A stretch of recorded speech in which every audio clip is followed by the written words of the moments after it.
নমস্কার বন্ধুরা, বাঙালি রান্নাঘরে নিয়ে চলে এলাম আবারও একটা নতুন রেসিপি। আজকে বানাচ্ছি ঝিঙে আলু দিয়ে চিংড়ি মাছ দিয়ে ঝাল। তাহলে এই রেসিপিটা দেখবার জন্য অনুরোধ রইল। তো এখানে আমি ঝিঙে আর আলু লম্বা লম্বা করে কেটে নিয়েছি, দেখতেই পাচ্ছ। ঝিঙেগুলোও লম্বা করে আর আলুগুলো। আর এখানে তোমার দাদাভাইকে চিংড়ি মাছ নিয়ে আসতে বলেছিলাম। তো চিংড়ি মাছটা তো দেখে মনে হচ্ছে অনেকটা, এবার ছাড়ানোর পর দেখা যাক কতটা হলো। কারণ চিংড়ি মাছের মাথা সমেত তো দেখে মনে হয় অনেকটা। তো ছাড়িয়ে দেখো কতটুকুটা বেরোলো। হ্যাঁ, দেখে মনে হলো বাবা, আজকে তো কবজি ডুবিয়ে চিংড়ি মাছ খাবো। কিন্তু যা চিংড়ি মাছের চেহারা, আর কি কবজি ডুবাবো। যাই হোক, লবণ আর হলুদ দিয়ে ভালো করে চিংড়ি মাছটাকে মাখিয়ে নিলাম। প্রথমে ধুয়ে নিয়ে লবণ হলুদ দিয়ে মাখিয়ে নিলাম।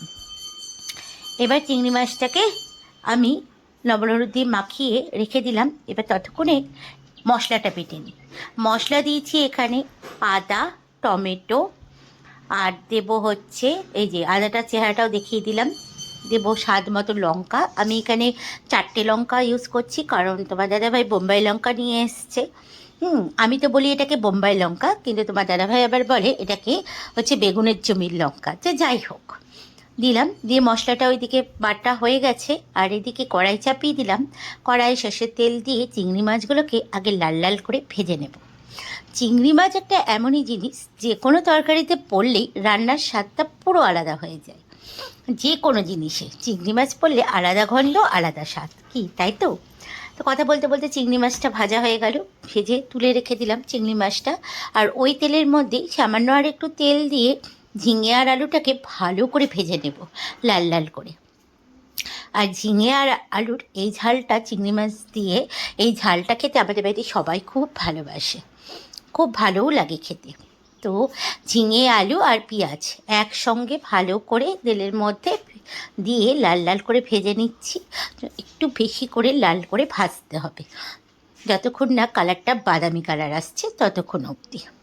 তো এখানে দেখো ঝিঙেগুলো তো সব একদম সিদ্ধ হয়ে এইটুকু হয়ে গেছে। ঝিঙে তো কাটলাম, দেখে মনে হলো অনেকটা, আর ভাজতে ভাজতে একটুখানি হয়ে গেল।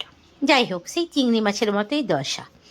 যাই হোক, এবার যে বেটে রেখেছিলাম মশলাটা, সেই মশলাটা দিয়ে ভালো করে এখন কষাবো, যতক্ষণ না আদা রসুনের গন্ধটা চলে যাচ্ছে ততক্ষণ অবধি ভালো করে কষিয়ে নেব।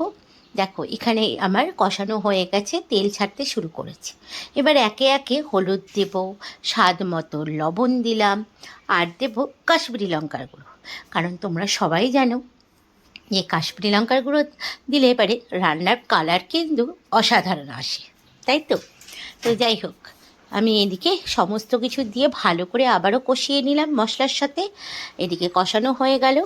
আর এখন দেব অল্প একটু জল, যেহেতু এটা ঝাল হবে, সেহেতু বেশি জল কিন্তু এখানে লাগবে না, অল্প জল দিলেই হয়ে যাবে। তো এখানে অল্প একটু জল দিয়ে একটুখানি সিদ্ধ করতে দেব আলুটা আর ঝিঙেটা। ঝিঙে তো ভাজতে ভাজতে সিদ্ধ হয়েই গেছে, আলুটা একটু সিদ্ধ হলেই হয়ে যাবে। তো এখানে দেখো আলু আর ঝিঙে মোটামুটি আমার ভালো মতো সিদ্ধ হয়েই এসছে। এবার আমি চিংড়ি মাছগুলো এর মধ্যে দিয়ে দিলাম। ভালো করে একসাথে সব শুদ্ধ ভালো করে মিশিয়ে নেব, নাড়াচাড়া করে নেব মশলা, চিংড়ি মাছ, আলু, ঝিঙে সবগুলো একসঙ্গে। তো অলমোস্ট রান্নাটা আমার হয়ে গেছে। এবার উপর থেকে সামান্য একটুখানি গরম মশলা দেওয়ার পালা। গরম মশলাটা আমি এখানে শাহি গরম মশলা ইউজ করছি। হয়ে গেছে গরম মশলাটা দিয়াও। এইবার কড়াই ছেঁচে ভালো করে একটা পাত্রের মধ্যে ঢালার পালা। তো হয়ে গেল আমার চিংড়ি মাছের ঝাল আলু ঝিঙে দিয়ে। এই রেসিপিটা তাহলে কেমন হলো অতি অবশ্যই কমেন্টস করে জানিও। ভালো লাগলে লাইক করো। দেখা হচ্ছে আবার একটা নেক্সট ভিডিওতে তোমাদের সঙ্গে। সবাই ভালো থাকবে, সুস্থ থাকবে।